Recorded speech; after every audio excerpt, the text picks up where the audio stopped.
করতে কেউ পারো নাই তাহলে এখানে দেখে নাও, ঠিক আছে। 156 কে আমরা কি দিয়ে দেখবো?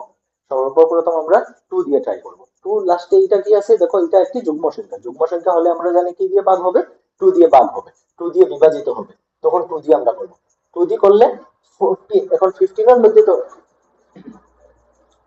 2 টেবিল পরে এলে 2 7 যা 14, 2 5 2 8 যা 16 পাই। তো 15 আমরা পাই না, তো 2 7 যা 14, ছোটরা বসাবো। রইল কত? 1 আর 8, 1 6 16, 2 8 যা 16, 2 8 দুগুনি 16। আবার কি করব?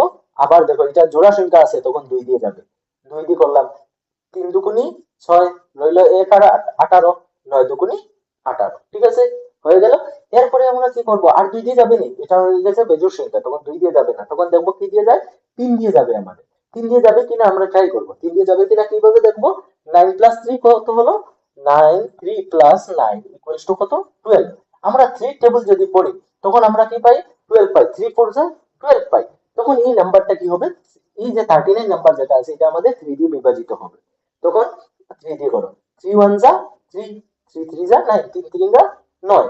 তো ঠিক আছে, 13 হলো, 13 যেটা নাম্বার এটা হলো আমাদের মৌলিক সংখ্যা। 11 পরে 13 এটা হলো আমাদের মৌলিক সংখ্যা, তখন 13 আমাদের একবার যাবে, ঠিক আছে। তখন হয়ে গেল কি 156 equals to 2 into 2 into 3 into 13। আশা করি সবার আনসারটা সেম হয়েছে, সবার আনসারটা মিলেছে।